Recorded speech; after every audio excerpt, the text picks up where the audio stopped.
He has a great interview up on kjagradio.com or the mic.biz. No, the mic.fun, you idiot. We got all sorts of things going on today. We are going to go to our first guest. They are going to join us here on our big program. And welcome to the big broadcast. How are you, Stuart? You. So, Stuart, tell us a little bit about your background before we get into the topic here, my friend. Well, I've been around for many years, Jiggy, and my background is varied. Primarily, I love writing, and it's what I do real well. But I've owned property. I own a storage company in Echo Park of Los Angeles called Thrifty Storage. I've been here for a cool 45 years, and I've managed a kickboxer, Benny the Jet. Hold on.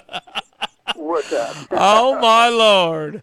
So you managed Benny the Jet Urquides. Oh, you know him. I don't know him. I would love to interview him at some stage of the game, but well, that's easily set up. But he's a wonderful guy. He is fantastic. Tell me a little bit about meeting him and getting involved with him. That I think is super cool. Well, I got involved. We actually got involved with each other in 1980. I knew him in the late 70s, and he asked me if I wanted to be his manager. And it was not long before I had purchased the storage company and started developing it. But he said he needed good management, and he knew I was around because I had written for all of the martial art magazines for many years, had columns in them, wrote articles, and so we just got together. And from 1980 to 1990, I call it the Wonder Years. And he retired with a 58-0 record, 49 knockouts. He was just an incredible athlete. And I saw him not that long ago, just a couple of weeks. He came over and had lunch with me. So we stay in touch. Well, we need to talk on email or something and get an interview set up. I would love for you to get me involved with him. Delighted. That would be fantastic because I would be delighted. He is fantastic. So okay. So you have the storage company, and then you end up managing essentially a living legend. Yes. You've written for the martial arts magazines. Yes, all of this stuff does not go together. You know, you got managing Benny the Jet Urquides. You've got writing for martial arts magazines. Oh, and then you have a storage company. That is amazing to me. It's kind of a mixed up bag of tricks. But, yes. I have fun.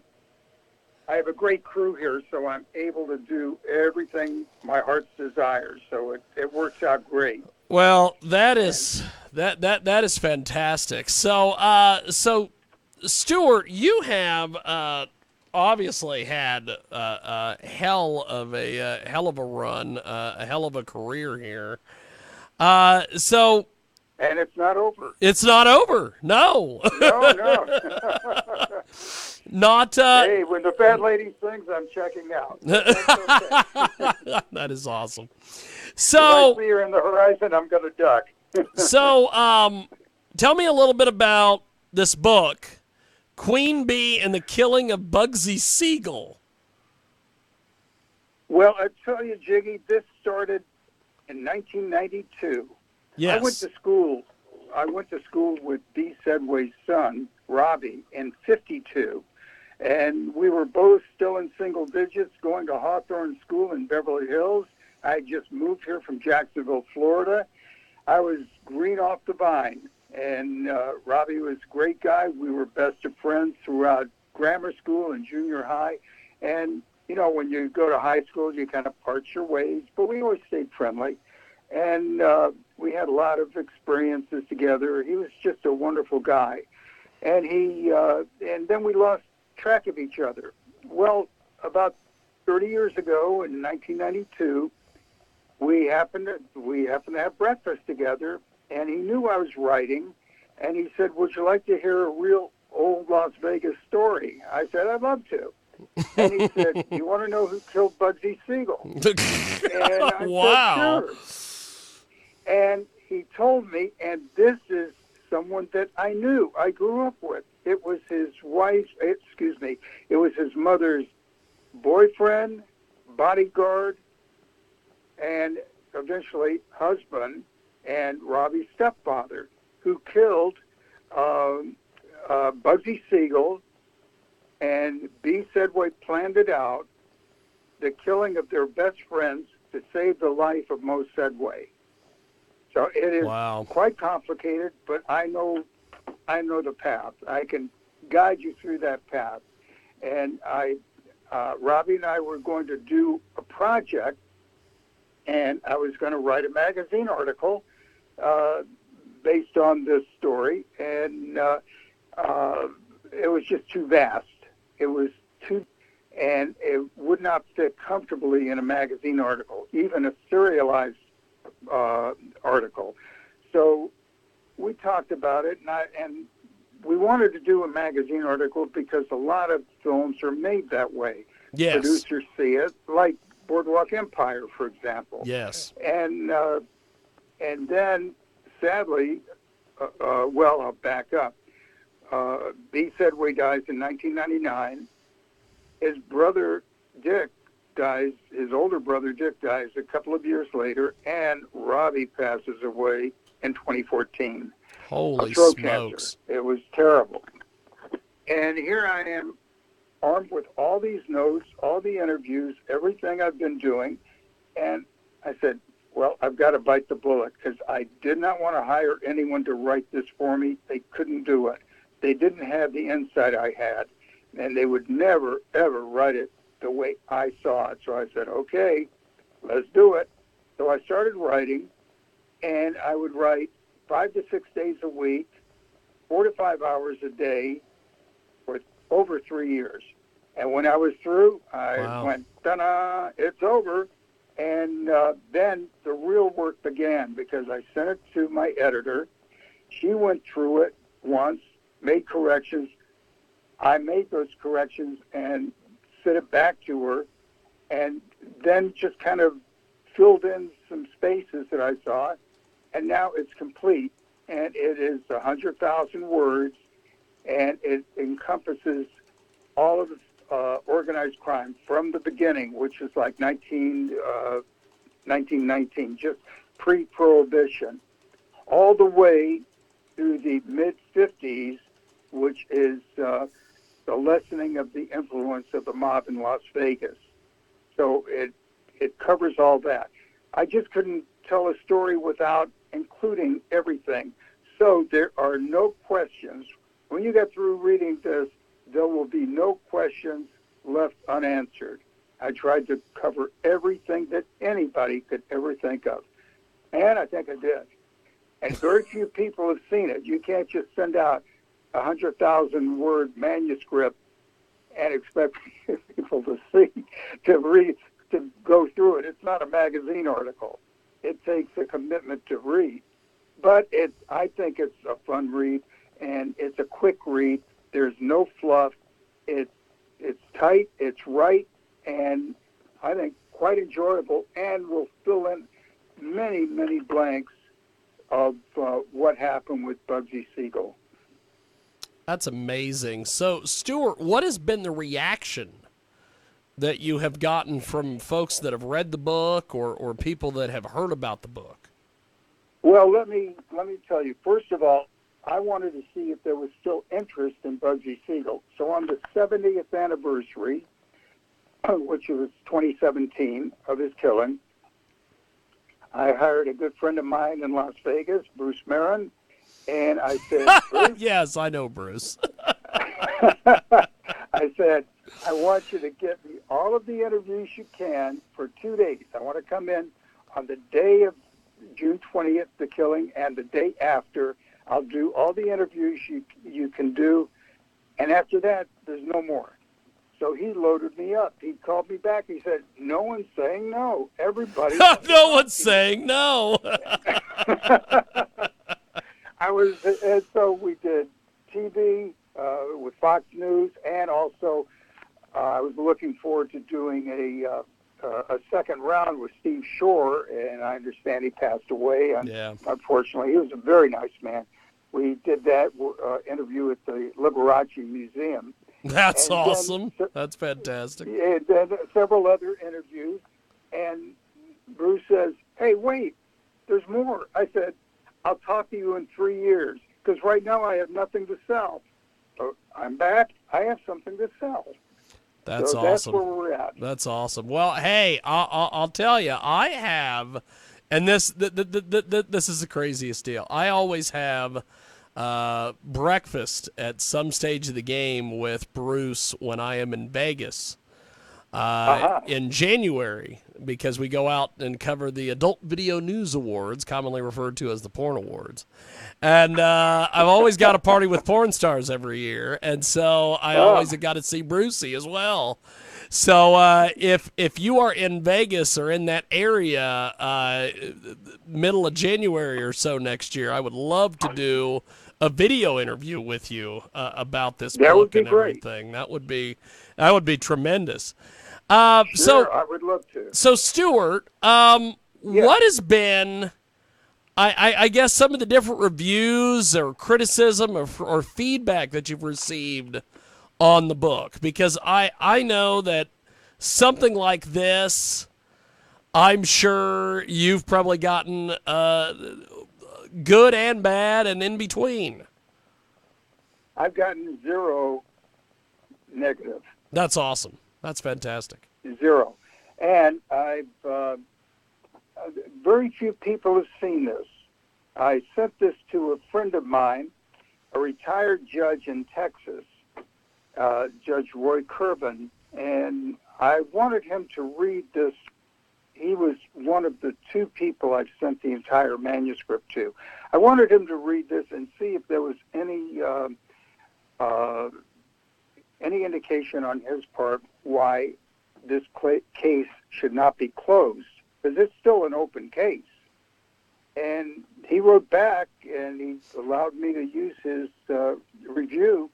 He said there's no reason. He said this it would not be admissible in a court of law because this is hearsay, but I'm saying it's 1 degree hearsay.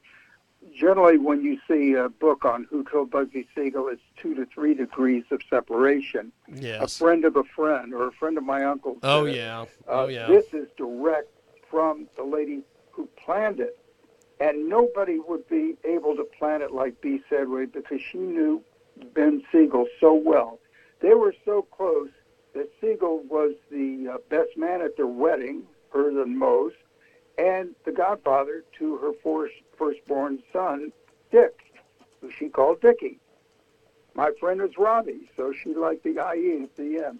So he was the godfather to Dickie, and the best man at their wedding, and you're not going to believe this, went on their honeymoon with them. Wow. You know why? Why is that? I said he went on their honeymoon with them. But that's another story.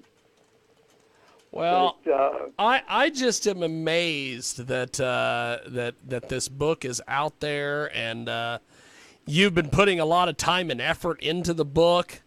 What exactly do you want readers to get from your writing of this book? I want them to get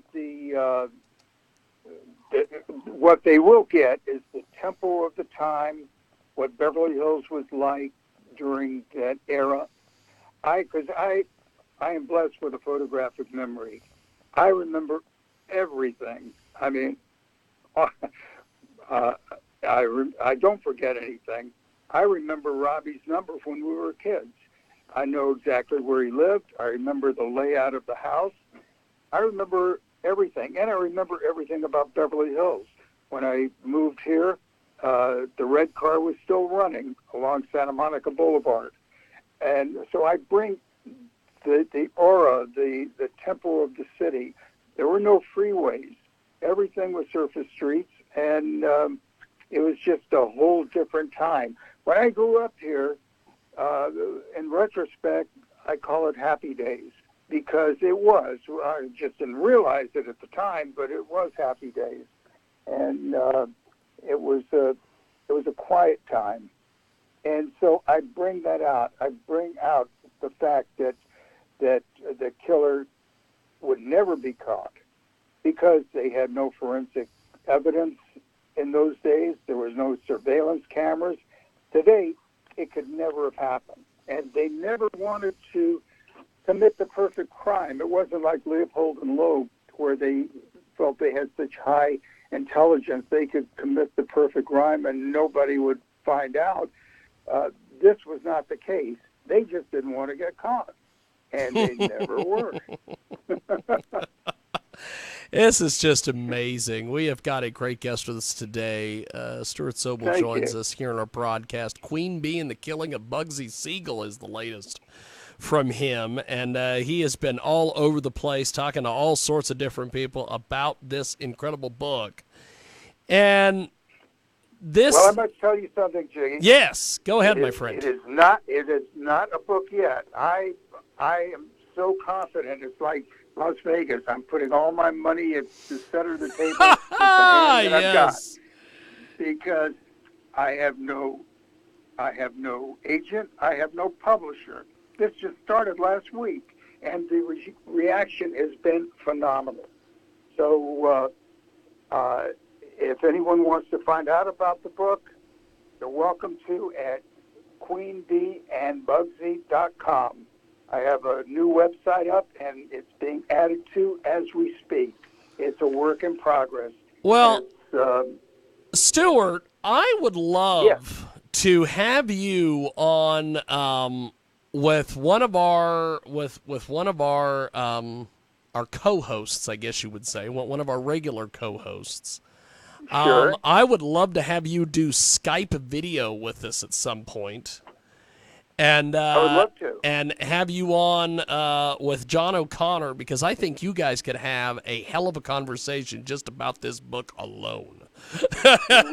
So let me know. I'll email you, and we'll get all that taken care of. But sounds good. Before I wrap up with everything for me. But before I wrap up with you, I've got to find out, since you mentioned the writing for the martial arts magazines and the Benny Urquidez connection and all these things. What do you think of modern day martial arts and the fact that kickboxing is like the coolest thing in the world now? When in the 80s and the 70s, people could give a crap about Benny Urquidez, Dennis Alexio, and Don the Dragon Wilson. But now, it's the greatest thing. Oh, I'm a huge Don Wilson mark. I love Don. He's a wonderful guy. I interviewed Don on a couple of occasions. I love Don. I would love to interview Dennis Alexio, but I've heard he's a prick. And I would love to talk to, and we're going to do the Benny Urquidez thing. And but yeah, all the big names, man. There was Bill Superfoot Wallace. There was there was Rick Rufus. All these guys. And in fact, there was a buddy of mine, and I don't know what kind of reaction I will get when I bring this name up. I might get no reaction. I might get an interesting reaction. But there's a guy that I know. He lives in Oklahoma now. He used to be a kickboxing guy, Dave Cummings, and Dave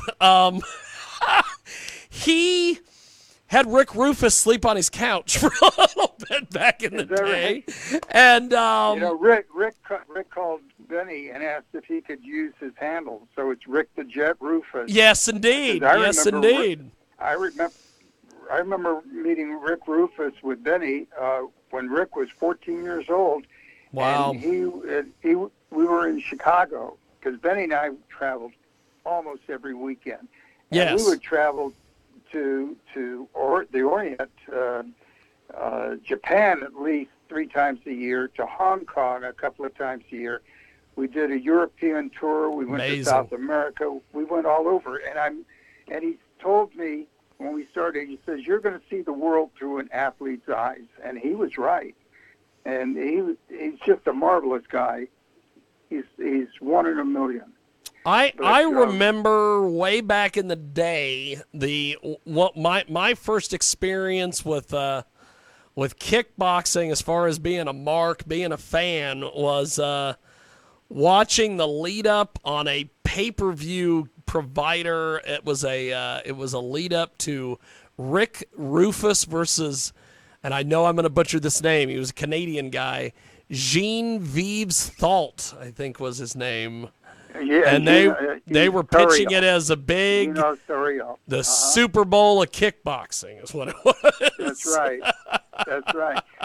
Johnny lost to no one except Benny's brother-in-law, Blinky Rodriguez. Yes, I remember that name too. Yes. Blinky knocked him out in the first few seconds of the first round, and the fellow was undefeated. But that's another story. Hey, I'll tell you, all the old kickboxing guys. I remember I went to a, and this is one of my favorite stories over my time of doing martial arts and everything. Is I went to a seminar, a 6-hour seminar, by the way, for Bill Superfoot Wallace. Bill Wallace was supposed to do this 2 hours in the morning, 2 hours in the afternoon thing, and he got booked the night before in Kansas City. So he got booked somewhere. He did a seminar. He came in the next day. He says, we're just going to do 6 hours straight through. And he told everybody at the beginning of the seminar, he's like, you're all going to be able to do the splits at the end of this thing. And you're going to be able to do it like me. And everybody's like, we're not going to be able to do the splits like him. Well, yeah, at the end of the 6 hours, we did do the splits. And the next day, we all walked like Bill Wallace, bow-legged. That's right. So he called it the Wallace Waddle. Yes. And I always loved, there was all these people, this was back before cell phones and all that crap. So people had their point and shoots with them, and they all wanted to get photos with Bill Wallace. And he would take photos with you, but he always had to be kicking your ass. He either had to be kicking you in the head or punching you in the face. He was a clown. He was always a jokester. Well, I tell you, I saw a 12-hour seminar. And that was Jesus. With Bill and Benny. And we were in Alice Springs, Australia. And it wasn't planned that way.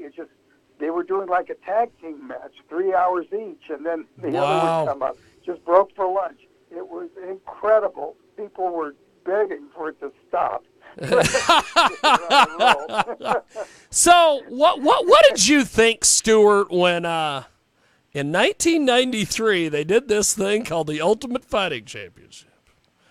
What did you think of the UFC with all the Gracies and all the shenanigans and guys in cages I think they misnamed it. It should not be Brazilian Jiu-Jitsu. It should be Brazilian kickboxing or Brazilian Muay Thai, but it nowhere resembles Jiu-Jitsu. Jiu-Jitsu is defensive art only. Yeah. But I'm a purist. I wrote an encyclopedia with a couple of fellas and the help of 100 other people. I think I might actually own that in a garage somewhere here in Hutchinson, Kansas. Yeah, the original martial arts encyclopedia. Yes, indeed. I think I own that.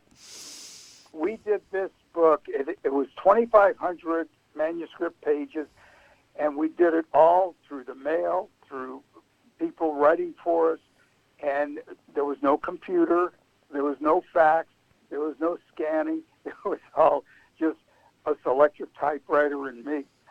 It was wild. And I'd never do that. Thank God I wouldn't have to do that again. You wouldn't have to nowadays with all these computers and all the shenanigans. So, well, you know something? Yes. One of the things that I've always wanted to know, and Yes. since you're real good buddies with Benny the Jet, you might be able to unravel this for me. But as they like to say on the internet, rumor and innuendo is that the people that had the Ultimate Fighting Championship offered Benny the Jet an opportunity to fight in one of the first UFCs. Is this true, or what was the deal? Because I remember they offered everybody. Jiggy, you want to hear the scoop? I would love to hear a scoop. Give me the shoot, knows. baby. Give me the shoot.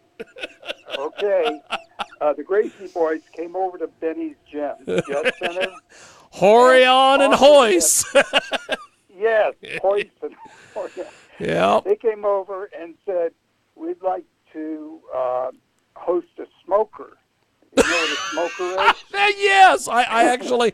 You know what is funny about that is you might find this entertaining, you might find this totally humiliating, but I fight in smoker fights on a regular basis because I love mixing in the real fighting part of it with the professional wrestling part of it. I have a belt, I have a robe, I do all the shit. And an actual traditional smoker, for people that don't know what we're talking about, it's when gyms get together and fight each other in different gyms. But me and my business partners, Dave Cummings and Ernest Bell and a few people, have put smokers on where we turn them into events. But I'm assuming they just wanted to have a smoker where they would bring some of the Gracie students over to Benny's gym, is what I'm thinking, right? No. This is the way it was happening. They wanted to have a private banquet, and the entertainment would be one of the Gracies against Benny. And I was not at the gym at the time, and his brother Reuben said, okay, we'll do it without getting any money up front. So the event they kept calling back and saying, well, not this brother, but another brother will do. And he said, I don't care which Gracie you put up. It doesn't matter to me. Just put somebody up. Make up your mind. And Benny is a fantastic athlete. So when I found out about this, I brought Bill Wallace over, who was a collegiate wrestler. Yes. I brought Judo Gene LaBelle. Judo Gene, baby! Yeah. The wild man. I brought Judo Gene. You want to talk LaBelle, pro wrestling. Pro wrestler. That's right. And I said, put Benny through his paces. He's got the Gracies coming. And so for about a week or so, they were coming over and working. You can ask Bill. They came over and worked with Benny. And then I would have loved to see Judo Gene LaBelle try to get in there and work with Benny the Jet. That would have been fantastic. Oh, it was great. It was great. Gene is a wonderful teacher. He's very patient, and Benny does not tire out. So they kept going. He and Gene and Bill kept tag teaming and going after Benny because Benny had the regulation ring in his gym. Yep. He had it all set up. So they worked it, and then the Gracies said, well, how about another Gracie? They kept switching it around. Well, there's 50,000 Gracies, Stuart. I know. Plus the cousins and everybody else. So what happened was Benny went, there was a film for him. I sent him to the Philippines to do some B film. Yeah. And he was working there, and then all of a sudden in the Hollywood Reporter, it says, Benny the Jet is ducking out of the Gracies. They offered him $1,000 to fight them. I said, $1,000? Are you kidding? They were just delusional, I would say. Delusional is a really good term. Yeah. Well, see, I had heard over the years that they had reached out to Benny, they'd reached out to all these guys and offered all these guys opportunities to fight in the UFC, and there was all these various reasons why these guys wouldn't do it. So that is refreshing to hear that that Benny, trained with all the various legends to get ready for a fight He was with. going to get ready. But when the money was not coming in, I asked for deposit. When it wasn't coming in, he said, "You can stop training. Nothing's happening." Oh yeah, and that was it. Well, see what I thought, and if you've paid attention to any of the beginnings of the UFC, they always wanted to be able to have Hoyce, who they had chosen at that point to be their guy. He was going to go through and beat everybody in a different discipline, and so when they got to UFC 3 and they had him fight this guy by the name of Kimo Leopoldo, who was supposedly a Taekwondo stylist, which, come to find out, he didn't know any Taekwondo. He just beat up somebody on a basketball court. And Joe Son seen him and went, "Hey, you want to fight in UFC? We're going to see your Taekwondo." And the thing about it is, I think what they were hoping to do is they would beat Benny the Jet, and then they would turn around and say, "Well, we've beat a kickboxer, and we've beat the most at that time the most famous kickboxer." It wasn't going to happen. So, well, first of all, the UFC had no clout at that time. They were yes, just starting off. Yeah, they were offering no money. They were going that to too. They didn't have any fighters. money. Yeah, they didn't have it, and they were going to all the top fighters, and it wasn't going to happen. Yeah. Oh, they tried to get everybody. They even did an interesting marketing campaign where they took all these ads out in Playboy magazine and all these other various places trying to get Mike Tyson to fight Gracie. And oh boy. And that was when Mike was still being managed by the lovely and talented Don King. And if they are not going to offer Benny the Jet any money, they're definitely not going to offer the Don any money to get Tyson. That's right. That's right. So, well, you see, it all started with a power couple in the martial arts named Don and Judy Quine. And Judy Quine was actually, her maiden name was Balaban. And her father started Paramount Pictures. So wow. She had a lot of clout to begin with. Don and Judy Quine. Look them up in the old encyclopedia. You'll see Don and Judy in there. Listen, I could go on and on about martial arts. Oh, yeah. I could go on and on about Bugsy Siegel. Oh, yeah. I know Bugsy Siegel like he's a lanceman. Well, he is a lanceman. I think we're both Jewish. We definitely have to when we get the dates for AVN in Vegas in January, I'm gonna have to get a hold of our mutual friend Mr. Marin, and we will have to meet up in Vegas because this would be just a tremendous video interview. I would have love a great time to sit with you and chat about all this. So, but before we let you go, Stuart, how do we get in touch with you on the web, social media? How do we do all this so we can get in touch with you about this whole project? Yes, Queen Bee and Bugsy.com. Fantastic. That's it. And I just started the website last week. It's being built every day. There's new things to add. It'll tell you all about it. And also a place where you can leave your name, and we will notify you when the book is available. That is tremendous. That is tremendous.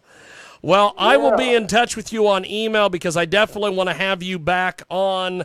Heck, I would love to have you on as early as this Thursday if we could with you and John O'Connor, because I think you guys would tear it up talking about Bugsy Siegel. I would love it. I've heard about John O'Connor, and I want to see. Oh, John's great, man. He's John is great. If he's half as good as you, we're going to have a great time. And I will be in touch with you on that, and I will also be in touch with you on this Benny the Jet interview because I gotta pick the brain of Benny the Jet, baby. Okay. Well, Okay. I will be in touch.